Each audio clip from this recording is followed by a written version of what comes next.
நேயர்களுக்கு பணிவான வணக்கங்கள். இந்த வாரம் 1/5/2023 7/5/2023 வரையில் உண்டான கோல்சாரம் என்ன அப்படின்றத பார்ப்போம். அதற்கு பிறகு இந்த வாரத்தில் வரக்கூடிய விசேஷ நாட்கள் எந்தெந்த ராசிக்காரர்களுக்கு அப்படின்றது, அதாவது சந்திராஷ்டமம் அப்படின்றதையும் பார்க்கலாம்.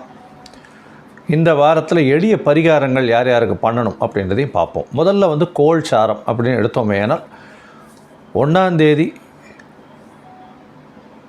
மே மாதம் 2023 இன்றைக்கி ஆரம்பிக்கும் போது காலபுருஷ தத்துவத்தின் முதல் ராசியான மேஷ ராசியில் குரு பகவான், ராகு பகவான், புத பகவான் மற்றும் சூரிய பகவான் இவா 4 பேரும் இருக்கா. ரிஷபத்தில் சுக்கிர பகவான் இருக்கார். 3ஆம் தேதி அன்னைக்கு சுக்கிர பகவான் ரிஷபத்திலிருந்து மிதுனத்துக்கு போகிறார். மிதுனத்தில் செவ்வாய் பகவான் இருக்கார். சப்தம்னு சொல்லக்கூடிய துலாத்தில் கேது பகவானும், 11ஆம் இடம் அப்படின்னு சொல்லக்கூடிய கும்பத்தில் சனி பகவானும் இருக்கார். இந்த வாரம் அதிவேகமாக செல்லக்கூடிய கிரகம் அப்படின்றது சந்திர பகவான் பூர நட்சத்திரம், அதாவது சிம்ம ராசியிலிருந்து அனுஷம் கேட்ட நட்சத்திரம் வரலும் போகிறார், அதாவது விருச்சிக ராசி வரலும் போகிறார். இந்த வாரத்தில் யார் யாருக்கெல்லாம் என்னென்ன பலன்றதை பார்ப்போம். சந்திராஷ்டமம் யார் யாருக்குன்றதையும் பார்க்கலாம். இப்போது இந்த வாரத்தினுடைய ஒரு பெரிய மிக விசேஷமான ஒரு நாள் அப்படின்னு சொல்லக்கூடியது சித்ரா பௌர்ணமி. சித்ரா மாதத்தில், சோபகிருத்து வருஷத்தில் சித்ரா மாதத்தில் வரக்கூடிய முதல் பௌர்ணமி. எப்போவுமே பௌர்ணமிக்கும் அமாவாசைக்கும் ரொம்ப விசேஷமான விஷயங்கள் உண்டு. அதாவது அமாவாசை என்பது முன்னோர்களை எப்பொழுதுமே துதிக்கக்கூடிய, கோவிலுக்கு செல்லக்கூடிய இந்த 2 விஷயங்களையும் கண்டிப்பாக இன்றைக்கி பண்ணணும். அதை தவிர வேறு எதையும் செய்கிறதுக்கு, புதுசாக நாள் குடிக்கிறதுக்கு கூடாது.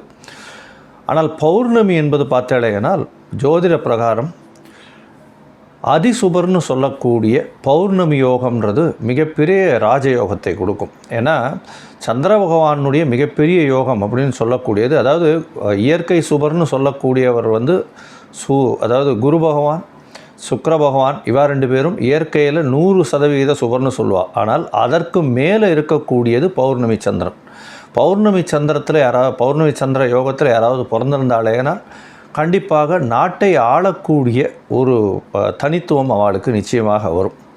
அந்த அளவுக்கு பொதுமக்களுடைய வரவேற்பையும் பெற்று ஒரு பெரிய சரிஸ்மேட்டிக் பர்சனாலிட்டின்னு சொல்லுவா இல்லையா, அந்த மாதிரியான ஆட்களை இழுக்கக்கூடிய கவர்ந்து இழுக்கக்கூடியவர்களாக இருப்பார்கள். ஏன்னா சந்திரன் முழு நிலவாக இருக்கும் காலகட்டமாக இருக்கிறதுனால அவர்களுக்கு என்று ஒரு தனித்துவம் இருக்கும். இந்த சித்ரா பௌர்ணமி அப்படின்னு சொல்லும்போது, சித்ரா பௌர்ணமியில் சித்திரகுப்தன் பிறந்ததாக கணக்கெடுக்கப்படுறது. அதாவது சித்திரகுப்தன் யார் அப்படின்னா யமதர்மராஜனுக்கு அவர் தான் அக்கௌண்ட்ஸ் கொடுக்குறார். அதாவது பாவங்கள் என்ன, புண்ணியங்கள் என்ன அப்படின்றத அக்கௌண்ட்ஸ் கொடுக்குறார். அந்த சித்திரகுப்தன் அப்படின்றவர் பார்வதி தேவியார் தங்க ஓலையில் வரைஞ்சிட்ருக்கும்போது சிவபெருமான் பார்த்ததாகவும் அதிலிருந்து வெளியில் வந்தவர் தான் சித்திரகுப்தன் அப்படின்றது ஒரு புராண கதை இருக்குது. இந்த சித்திரகுப்தன் பிறந்த தினமாக சித்ரா பௌர்ணமியை கொண்டாடுறோம். அது தவிர கள்ளழகர் ஆற்றுல இறங்குற சம்பவம் இப்போ நடக்கிறது இன்றைக்கி. அதற்கு பிறகு பார்த்தீர்களேனா இது 5/5/2023 வருது. சித்திரகுப்தனுடைய கோவில், அதாவது சித்திரகுப்தன் எதற்கு நம்ம சொல்கிறோம் அப்படின்னா, ஜோதிட பிரகாரம் உடல்நிலை ரொம்ப தொய்வாக இருக்குது, நோய் நொடிகள் அதிகமாக இருக்குது அப்படின்னா அந்த நோய் நொடிகளிலிருந்து காப்பாற்றுவதற்காகவும் உடல்நிலையில் ஏற்றம் வரக்கூடியதற்காகவும் இந்த சித்திரகுப்தனை வழிபடக்கூடிய நாளாக இது எடுத்துக்கிறோம். அது தவிர சத்யநாராயண பூஜை, எல்லா பௌர்ணமிக்கு பண்ணக்கூடியது சத்யநாராயண பூஜை. குழந்தை இல்லாதவர்கள் சத்யநாராயண பூஜை பண்ணாலேயானால் கண்டிப்பாக ஆண் குழந்தை குல வாரிசு பிறக்கக்கூடிய வாய்ப்புகள் நிச்சயமாக உண்டு அப்படின்றதும் ஜோதிட சாஸ்திரத்தில் சொல்லியிருக்கு. சித்திரகுப்தன் கோவில் பக்கத்தில், இந்த காஞ்சிபுரத்தில் பக்கத்தில் இருக்குது. அதாவது வைகுண்டநாத பெருமாள் கோவிலுக்கும் கைலாசநாதர் கோவிலுக்கும் நடுவில் சித்திரகுப்தன் கோவில் இருக்குது. அதாவது அவர் வர்றவாளை பார்த்துட்டு நீ கைலாசத்துக்கு போகணுமா இல்லை வைகுண்டத்துக்கு போகணுமான்னு டிசைட் பண்ணி அனுப்புவார் அப்படின்றது சொல்கிறது வழக்கம். அவர் கணக்கு எழுதுறதுனால கர்ணா அப்படின்னு பேர்றதுனால அவருடைய மனைவியின் பேர் கர்ண அம்பிகா அப்படின்னு சொல்லக்கூடியவர். இவருடைய கோவில் வந்து காஞ்சிபுரத்தில் இருக்குது. உடல்நிலை சரியில்லாதவர்கள், உடல்நலத்தில் ஏற்றம் வேண்டும் என்று சொல்லுபவர்கள் கண்டிப்பாக வந்து சித்திரகுப்தன் கோவிலுக்கு போயிட்டு வர்றது ஒரு பெரிய ஏற்றத்தையும் மாற்றத்தையும் கொடுக்கும். அதை தவிர கேத்து பிரச்சனை இருக்கிறவாளுக்கு போய் சித்திரகுப்தனை சேவிச்சுட்டு வர்றது ரொம்பவும் ஏற்றத்தை கொடுக்கும் அப்படின்றதையும் சொல்கிறேன். இந்த இது திருவண்ணாமலையிலையும் சித்திரகுப்தன், அதை தவிர வந்து சித்திரகுப்தனுக்கு ஒரு சன்னதி இருக்குது திருவண்ணாமலை கோவில்லையும். அதுவும் போய் விசேஷமாக சேவிச்சுட்டு வாங்கும். இது இந்த வாரத்தினுடைய ஒரு முக்கியமான தினமாக கொடுக்கணும். இதை தவிர பார்த்தேலேயானால் இந்த வாரத்தில் வரக்கூடிய சந்திராஷ்டம் எந்தெந்த ராசிக்கு அப்படின்னு பார்த்தேலேயானால், சந்திராஷ்டம் வந்து மகரம், கும்பம், மீனம், மேஷம் இந்த 4 ராசிக்கும் வருது. அவளுக்கு வந்து எளிய பரிகாரங்கள் என்னென்ன அப்படின்றதையும் சொல்கிறோம். அதை பார்த்துட்டு அவள் அந்த எளிய பரிகாரங்களை பண்ணுறதன் மூலியமாக சந்திராஷ்டமத்தின் தாக்கத்தையும் நிச்சயமாக குறைச்சிக்கலாம்.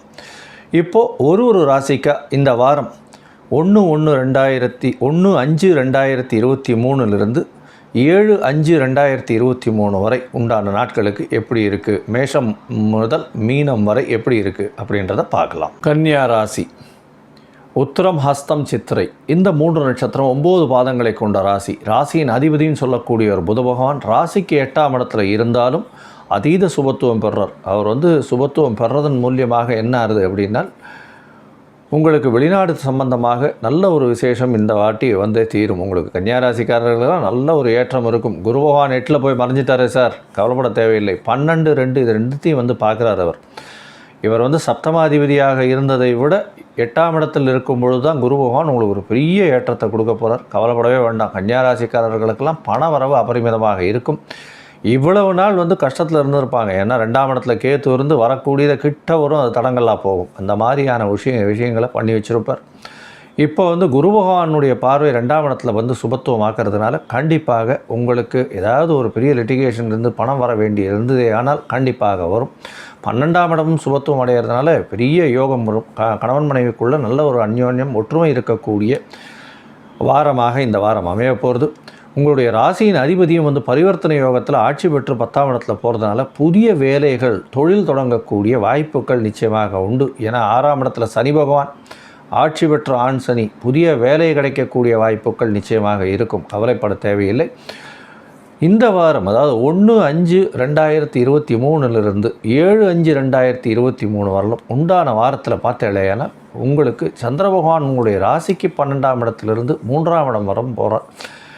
இந்த காலகட்டத்தில் 12ஆம் இடம் அதீத சுபப்படுறது. அதனால் வந்து கண்டிப்பாக வெளியூர் வெளிமாநிலம் சம்பந்தமாக நல்ல ஒரு ஏற்றம் கிடைக்கக்கூடிய வாரமாக இந்த வாரம் வருது. புதுசாக வந்து ஏதாவது ஒரு அக்ரிமெண்ட் வெளிநாட்டிலேருந்து வரக்கூடியவர்களுக்கு இம்போர்ட் எக்ஸ்போர்ட் பிஸ்னஸில் நல்லபடியாக இருக்கும்.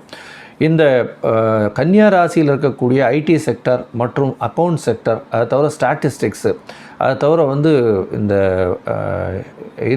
அதாவது இன்ஸ்ட்ருமெண்ட்ஸ் வாசிக்கக்கூடிய மியூசிக் இன்ஸ்ட்ருமெண்ட்ஸ் வாசிக்கக்கூடியவர்கள், அவர்கள் வாய்ப்பாட்டில் மியூசிக் இன்ஸ்ட்ருமெண்ட் வாசிக்கக்கூடியவர்களுக்கு ஒரு பெரிய ஏற்றமான காலமாக இந்த வாரம் இருக்க போகிறது. இந்த வாரத்தில் பார்த்தேன்னா உங்களுடைய ராசியிலேயே வந்து சந்திர பகவான் ராசியிலேயே சந்திர பகவான் உட்கார்றது வந்து 2ஆம் தேதி அதிகாலை ஒரு 15 நிமிஷத்துலேருந்து, அதாவது 00:15 ஹவர்ஸ்லேருந்து 4ஆம் தேதி காலை ஒரு 9:30 மணி வரலும் இருக்கார். அதனால் பார்த்தேன்னா உங்களுடைய உடல்நிலை நல்ல ஒரு ஏற்றத்தை கொடுக்கும். கவலைப்பட தேவையில்லை. ஏன்னா இவ்வளோ நாள் வந்து கொஞ்சம் வந்து பிரச்சனைகள் இருந்துகிட்ருக்கும். அதனால் உடல்நிலையில் நல்ல ஒரு ஏற்றம் இருக்கக்கூடிய வாரமாக இந்த வாரம் அமைய போகிறது. உங்களுடைய ராசிக்கு 2ஆம் இடத்துல போகும்பொழுது அவர் வந்து 6ஆம் தேதி சாயந்தரத்துலேருந்து 4ஆம் தேதி கார்த்தால 4ஆம் தேதி கார்த்தால ஒரு 9:30 மணியிலிருந்து 6ஆம் தேதி சாயந்தரம் ஒரு 4-4:30 மணி வரலும் வந்து உங்களுடைய ராசிக்கு 2ஆம் இடத்துல இருக்கிறதுனால பணவரவுகள் அபரிமிதமாக இருக்கும். ஏன்னா பௌர்ணமி சந்திரனாகவும் இருக்க போகிறார். 4ஆம் தேதியிலேருந்து 6ஆம் தேதிக்குள்ளே பார்த்தோம்னா 5ஆம் தேதி பௌர்ணமி வந்துடுறது யோகம் வருது. இந்த காலகட்டத்தில் உங்களுக்கு பண வரவுகள் அதிகமாக இருக்கக்கூடிய காலகட்டமாக இருக்கும். புதுசாக வந்து உங்களுடைய சொல் வந்து நல்லபடியாக ஏற்றமாக இருக்கும். நீங்கள் பேசக்கூடிய வார்த்தைகள் எல்லாம் கம்பீரமாக இருக்கக்கூடியதாக இருக்கும். எல்லாராலும் ஏற்றுக்கொள்ளப்படக்கூடிய ஒரு நல்ல ஒரு ஏற்றமான வாரமாக இந்த வாரம் அமைய போகிறது. உங்களுடைய ராசிக்கு 3ஆம் இடத்துல வந்து சந்திர பகவான் 6ஆம் தேதியிலிருந்து, அதாவது 4ஆம் தேதியிலிருந்து 6ஆம் தேதியில் வரலும் 6ஆம் தேதிக்கு மேலே, அதாவது 6ஆம் தேதிக்கு மேலே 4 மணிக்கு மேலே பார்த்தேனால் 3ஆம் இடத்துல விருச்சிகத்தில் போயிருக்கார். இந்த காலகட்டத்தில் சந்திர பகவான் உங்களுடைய முயற்சிகள் அனைத்திலும் வெற்றி கொடுப்பார். அதை தவிர உங்களுடைய சகோதரர்கள் மூலியமாக ஒரு பெரிய ஏற்றம் கிடைக்கும். இளைய சகோதரி மூலியமாக ஒரு நல்ல ஏற்றம் கிடைக்கக்கூடிய வாரமாக இந்த வாரம் அமையப்போகிறது. உடல் நலத்தில் ஏற்றம் இருக்கும். சீனியர் சிட்டிசன்ஸுக்கு கவலைப்பட தேவையில்லை. உங்களுக்கு புதிய வேலை கிடைக்கக்கூடிய வாய்ப்புகள் நிச்சயமாக உண்டு. சொந்த தொழிலில் இருப்பவர்களுக்கு நல்ல ஒரு ஏற்றம் இருக்கும். ஏன்னா உங்களுடைய ராசிநாதன் 10ல் பரிவர்த்தனையில் ஆட்சி பெற்று போகிறதுக்காக இருக்கிறதுனால புதிதான ஏதாவது ஒரு தொழில் தொடங்கக்கூடிய வாய்ப்புகள் வரும். அதுவும் இந்த ரியல் எஸ்டேட் துறை, செங்கல், மண், ஜல்லி, அதை தவிர டாக்டராக இருக்கிறவங்களுக்கெல்லாம் நல்ல ஒரு யோகமான காலமாக இந்த வாரம் அமைய போகிறது. நீங்கள் அருகில் இருக்கக்கூடிய பெருமாள் கோயிலுக்கு போயிட்டு வாங்க, ஆஞ்சநேயரை சேவிங்க, ஆஞ்சநேயருக்கு துளசி மாலை போடுங்க. உங்களுக்கு ஒரு பெரிய ஏற்றம் இந்த வாரம் காத்துக்கிட்டு இருக்கு. ஸ்ரீ குபேரன் டிவியை பார்த்தமைக்கு நன்றிகள். மேலும் இது போன்ற தகவல்களை தெரிந்து கொள்ள ஸ்ரீ குபேரன் டிவியை சப்ஸ்கிரைப் செய்யுங்கள். மறக்காமல் பெல் ஐக்கானை கிளிக் செய்யுங்கள்.